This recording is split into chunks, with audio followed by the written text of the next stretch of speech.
Hello and welcome to the CEO Magazine CEO Show. This is your host, Nick Vaidya. There are coaches and there are consultants. Kirk Dando, our guest tonight, straddles both worlds because he believes that the CEO and the organization are like a team of horse and a jockey. Both need to perform optimally in this symbiotic relationship. We need to address their problems as a team in the context of the business to get the kind of results we seek. Kirk should know that given his high-profile clientele of brand name CEOs. He's a highly sought-after and well-respected leadership and growth expert who is referred to as the company whisperer by his executive clients.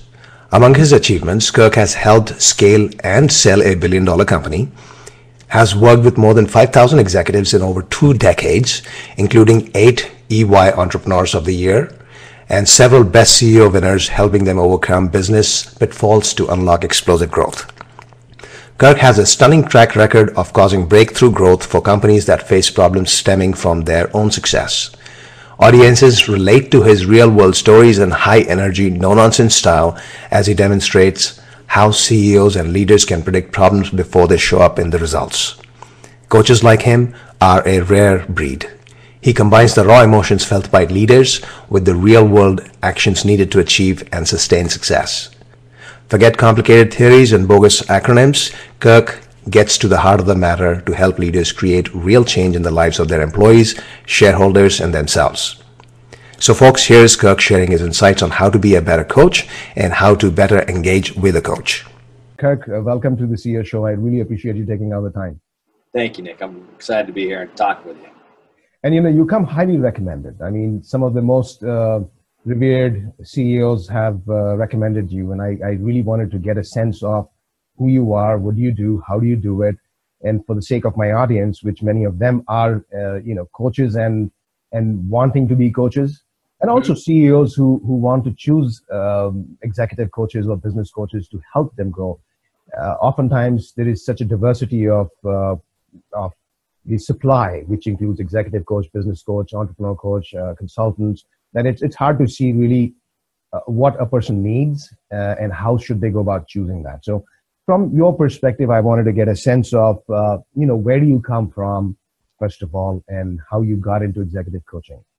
Well, a little bit about my background is I've always been obsessed with leadership and real growth. It's something that I've studied and been curious about from a young age. And as I graduated from college, got a chance to go work at Arthur Andersen. It was a great experience. Got to see a lot of different types of companies, a lot of different industries, a lot of different leadership styles. And after that, I was recruited out of there to be the chief operating officer and chief financial officer for a company that we quickly grew to over $1 billion in sales. And we sold that. And through that, just the pattern recognition of what works, what doesn't. I sure haven't cracked the code on all that, but it fueled that curiosity. And as we sold that company, the CEO said, Kirk, you've got a unique ability to look at the heart of the company and really understand where the bodies are buried and what needs to happen in order to help the organization continue on its growth. And he said, you should go and help other CEOs and executives grow themselves and grow their organizations. And at that point, it was not something that I was real interested in. But I had some friends say, hey, would you come look at our deal? And I said, sure. I did that. And what I found out is I got that helper's high. Really coming in and helping not just coach them as individuals, but really treating it as more of a means to an end to really helping them grow their organization. So typically an executive coach, the perception in the marketplace is, at least from one perspective, that they are psychologists and help the individual make decisions, see certain things. On the other hand, a typical management consultant looks at the company and the competitive environment and helps make strategic decisions. How do you bridge the gap? What do you do, and how do people see you? So bridge is the perfect word, is because at the end of the day, you've got to say, why are you getting coaching? And if you push that to its logical conclusion, it's not just to grow in isolation, but it's to grow to get better, to create, growth in the organization, create growth in the team, whatever it might be. So I really do treat it as a means to an end. And how I bridge that is just because of my background and having, been a COO and CFO in a company that grew real large, being more of a generalist. And so in traditional terminology, I guess you'd say I'm kind of a coach / consultant. But my objective, and it's a nuance, and it's very minor, but it's significant, is my client is the organization. It's not the executive. It's not anybody on the board. It's not any one person. But I really look at the organization as a legal person, which it is, technically. And I'm there to help them grow that organization. Well, we all know that nothing can grow without great leadership. There's never been a company, organization, not-for-profit or for-profit, that has performed at a 9 or 10 with leadership that's 6 or a 7. So the coaching is a byproduct of being able to help make it a great organization, which is those goals are consistently aligned. I've not met anybody that has a goal of wanting to be great but doesn't really care what happens to the organization that they're in. So do you typically then just work with the CEO, or do you work with the CEO and the executive team? I work with the CEO and the executive team, and actually even get further down into the organization at times, because a big part of what being able to a CEO and executive is not just be able to set vision and cast vision and strategy and make sure that we have a good strategy and that we're executing on the strategy. More importantly is what we have is, are we holding the signal strength? Are the people out in the organization really focused and know what needs to be going on? And how do we keep that signal strength, especially as we're growing? It's obviously small. When you're smaller, it's a little bit easier, but as you start to scale and start to scale very quickly, that signal strength can get lost. And sometimes that's the very thing that's causing the problems. It's not that we don't have a good strategy, good focus, good vision, and those things. It's just deeper in the organization. So sometimes I'll even spend some time pressure testing down into the organization with different people, what is and what is not working, kind of an informal 360. So it's not just the 360 of the individual, but also an organizational 360, and perhaps you then end up reaching out to certain individuals who may be a bottleneck, or perhaps they are, the stars who are hidden, who might be brought out and given more important roles. Yes. So my objectives and my goals are directly aligned with those of the organization, which are typically drawn out by the CEO and their executive team. And that's exactly right. So I'm dealing with people throughout the organization from time to time in an appropriate way, because I think oftentimes as coaches and consultants, we need to be careful about not overextending ourselves into an organization and making it where they become overly dependent upon us, or it's kind of, as I like to say, every time you turn the channel, there we are on that channel. So understanding how to navigate in a culture, in an organization, but do it in a way where it's very purposeful. We are getting measurable results. So do you also do the kind of coaching which large organizations often engage and look for certifications and say, well, we need a executive coach for this executive VP or VP who's going to be an executive VP and he's got certain issues to deal with? That's more personal, but it is leadership. So how is that different, and do you deal with that? So I personally do not do that kind of coaching because, like I said, my client is typically the organization and I'm helping them scale. Now I do that coaching inside the organizations where I work and do it up and down the chain from, entry-level folks to executives. But if someone were to call them to say, hey, we just had this one VP and all we want you to do is really coach them, that is not the kind of coaching I do. That's not to say that it can't be effective. It's just not where I've chosen to focus my time. I'll work with, anywhere from 8 to 10 organizations within a year.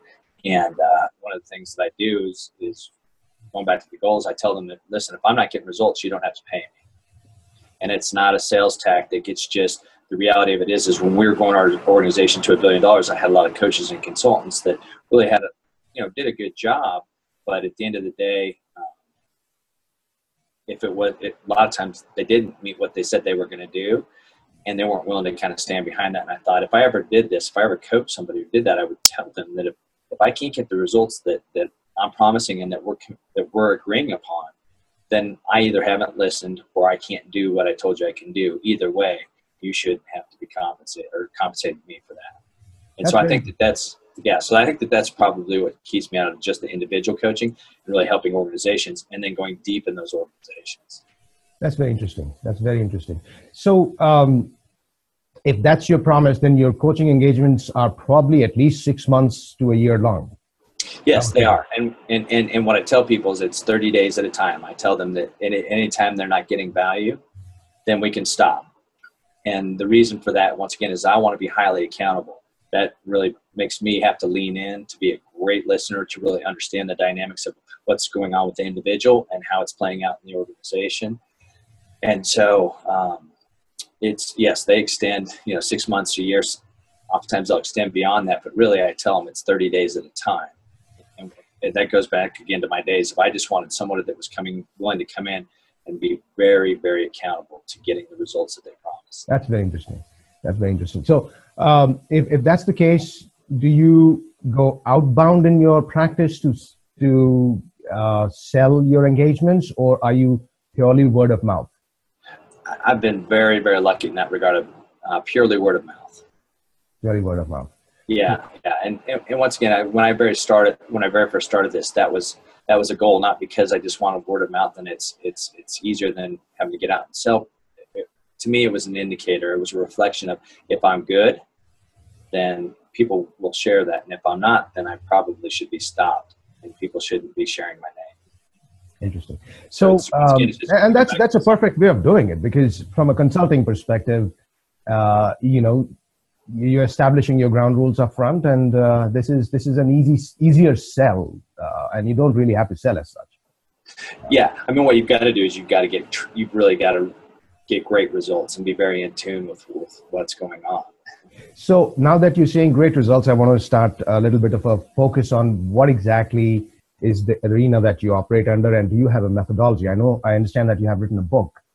Yes. I think it's called 12 Principles, or it's called Predictive Leadership. Predictive Leadership. And it talks about avoiding the 12 critical mistakes that high growth or growth hungry leaders make. Right. So do you have a methodology that you could that you follow, or is it just a guideline? No, I've got a methodology that I follow. And what I say is, the magic's not in the methodology. It's methodology plus kind of experience that's sprinkled over top of that. But essentially, whenever I start working with an organization, we go through what's called a real growth and leadership diagnostic, where we take a deep dive and really understand what's going on with the individual as well as the organization. And we have several confidential conversations with several people in the organization. We review sales and marketing. We look at org structure. We look at people. We look at systems and processes. We look at financial part of the business, kind of, as I like to say, soup to nuts, if you will.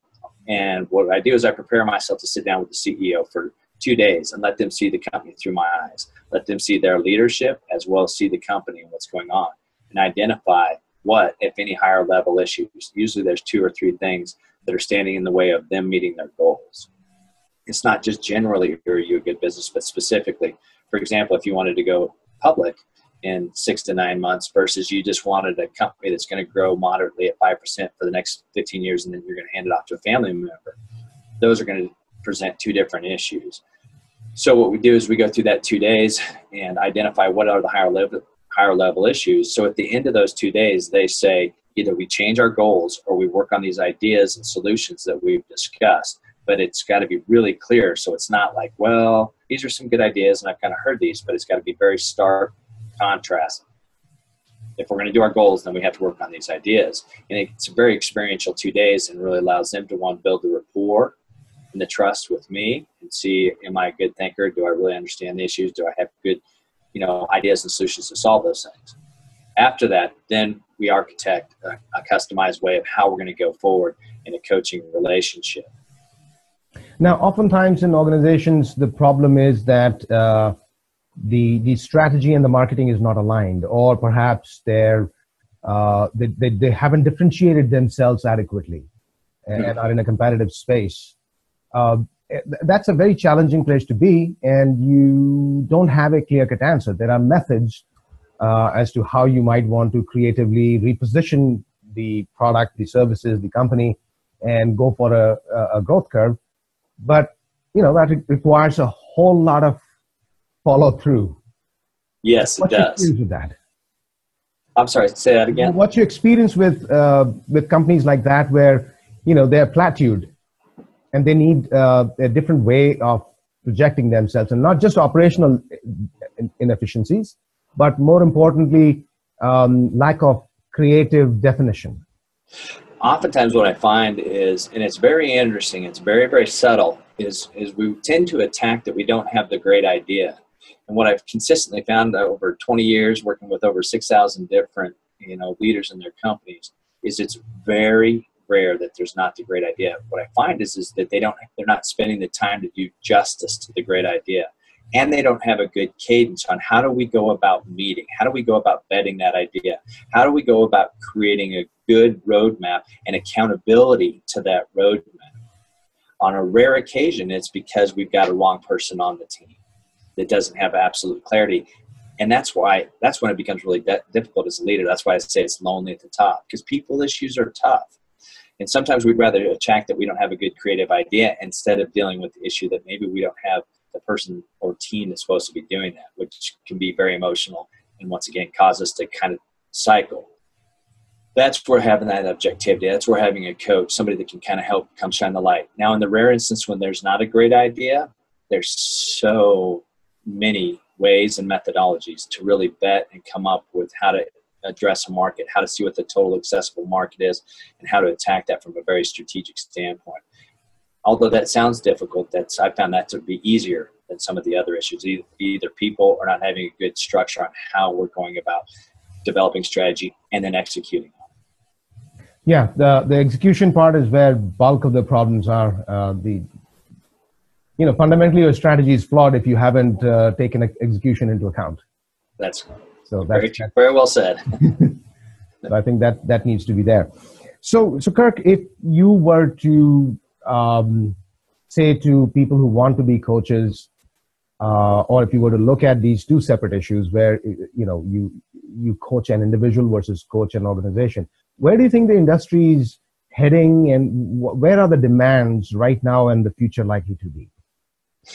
So I think there's demands on both sides. And what I mean by that is individuals who need to be coached, that need to understand how to grow as individuals, grow as leaders, and understand how to operate within an organization. But I also think the other side of the coin, there's a big need for that too, is helping coaching executives and leaders in the context of what's going on inside of their organization and helping them really understand their impact, both personally and on the organization. So I think there's a lot of upside. I think there's a lot of people out there that are looking for good coaches. The issue is that I think the industry really does need to be tied to getting real results. And I think that, someone said this to me once, I think it's very true, is a lot of times with coaches, consultants, whatever it might be, the first third is always magical. It's just so powerful. You're opening doors. The middle third, you're kind of wishing was like the first third. And by the last third, you just want them to leave. You're just kind of fed up. And so I think as coaches, we need to hold ourselves to a high standard of staying in that first third, being great listeners, really understanding what value looks like, and understanding how to insert ourselves, not letting the methodologies and the processes be our strength, but letting our experience coupled with those things be able to allow us to really get and add value. So what are a couple of the questions or three questions that you would recommend CEOs ask before they pick someone as a coach, either as an individual or as an organizational coach? This is holding true to back when we built that company to $1 billion. One of the questions I would ask is if you don't get results, do I have to pay you? I think that's a fair question. I think it's a question that indicates what is someone's level of confidence and be able to ask the right questions to get clarity about what they want. So I think that's a fair question. Uncomfortable one? Yes, but fair. Another one is I would want to understand what has been their experience. And I would ask the question in such a way, say, tell me a little bit about your background, go starting just after high school to now, and tell me just different educational experiences you've had and different jobs and responsibilities. I would want to see the pattern of what they've done and how they've gone about it. The certifications are nice, that's classroom training, but I want to understand what real world experience this person has and see if a pattern matches back. Are they going to be able to see into my blind spots? Right. I think the last question is ask them about how the process works. What are, so we can manage expectations. So those would be the three questions I would ask. That's wonderful. Last thing, you mentioned something about the word called blind spot. And blind spot is something obviously that a person is not seeing. And if a third party or an entity can see that blind spot and shine light, there are two issues. One, can you see it? Second, can you make the other party see it? Yes. As well? Yes. And so in that process, can you dwell a little bit deeper into what are the requirements for a coach to be able to see the blind spot? What do you think how should we assess whether this person can see blind spots? One. And yes. The second thing would be, how do you convince Henry Ford in year 9th that, you need to have a colored Model T? Those are great questions. So on the first one is all we have is our experiences. And that's why I would ask the question. I would want to understand what someone's experiences have been over a long period of time, because, we tend to only see what we know or have seen in the past and personally experienced. So being able to see someone else's blind spots is a function of knowing that you've been down that road. You're a fellow traveler on that journey, but you've been further down that road and now you're coming back. And you're able to help them. That's why I wrote the book, Predictive Leadership. It's all about being able to see ahead. As far as being able to help someone make sure that they can see into their own blind spots, that's all about trust. Because I've been very blessed, and I've been at the right hand of some of the world's most recognized leaders as they had major breakthroughs. But I've also been there as they've had major breakdowns. And in that, their trust was built. So when I was sitting there and I was speaking to those blind spots that they had, they were able to listen. But until I had earned that trust in a very authentic, sincere way, and they knew that they had a friend that was in the foxhole with them, it didn't matter how many lights I shined on their blind spots. Didn't how much, I tried to scare them or whatever. They weren't going to be ready to listen. And I think that that's probably the secret sauce to why, a big part of my business is word of mouth. I think it's a big reason that is, I've been very lucky to work with, a lot of very successful people. It's not like I'm anything super special. It's just I really understand and value the importance of that trust because I've sat in that seat. I've walked a mile in those shoes, and I know how important it is. This is very, very interesting. I'm really glad we had this conversation, and I want to end with this one little specific question so that we get clarity on it. You said, have you walked the road further down? Now, there are possible two aspects to it. One, that you may have gone through exactly the same path. Let's say, have you gone through an IPO? That's an experience. On the other hand, I may not have gone through an IPO, but I understand academically what an IPO is.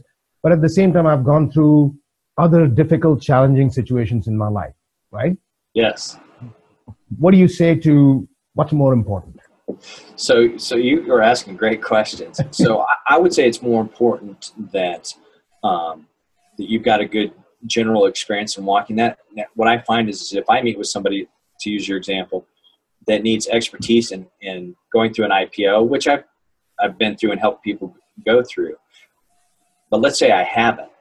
If I met with somebody and that was the expertise that they needed and I kind of was listening really well, then I would probably say, listen, I'm not going to, if that's really the expertise you need, let's get you that expertise on the team. Because I don't want to, it's such a significant issue, be the Sherpa guide on that deal. I rarely find that they don't have expertise in the technical side of their business or in the technical side of what they're doing. It's being more of a Sherpa guide to really understand, how do we navigate, these really tough people issues? How do we really see around corners before the problems show up in the results? And it's those kind of things that experience can be helpful. And I've seen oftentimes, candidly, where lack of that experience, someone that has a really good heart and really good passion is very excited to help, really kind of actually runs people into more problems because they're taking them into an area that they're kind of navigating for the first time with themselves. That's where I talk about as coaches, we need to be accountable and know what we can and can't do. And it's okay to bow out of a situation because there'll be someone right around the next corner that you can help. Yeah. I think in a certain sense, if I could put a word to it, and you may not agree with it, it's that level of maturity, like Captain Scully or whatever his name was. Yes. Yeah. Exactly. That's a great analogy. Because he may not have landed an airplane in water before, but he could handle the situation because he had seen problems. He had the ability to control his mind and stay focused and make decisions with calmness as opposed to getting all flustered. Unlike right then and there was another air crash in Buffalo at that time, I think. These guys were talking and the plane was way too low than it was supposed to be. So Yes. it crashed. And Yes. right around the same 1 week time frame. Yeah, I remember that. Yeah. Yeah, So- yeah. So that's that's what great coaches do, is they kind of help you in that regard by earning that trust and do what you just talked about. If you can have that co-pilot, Right. maybe they haven't landed on the water a bunch, but if they can help you keep calm and help you be able to land that and talk you through that and help have that perspective, that's valuable. Excellent. Well, I'm sure a lot of people will enjoy this conversation because the depth of information and experience and understanding that you've shared certainly sheds light on how coaches should think about going forward and how CEOs should engage with coaches. So I think it's a great conversation. I want to thank you for that. Thank you. I would love to talk with you again some other time, another topic. Me too, Nick. I really enjoyed your time, and thank you for the great questions. I appreciate it.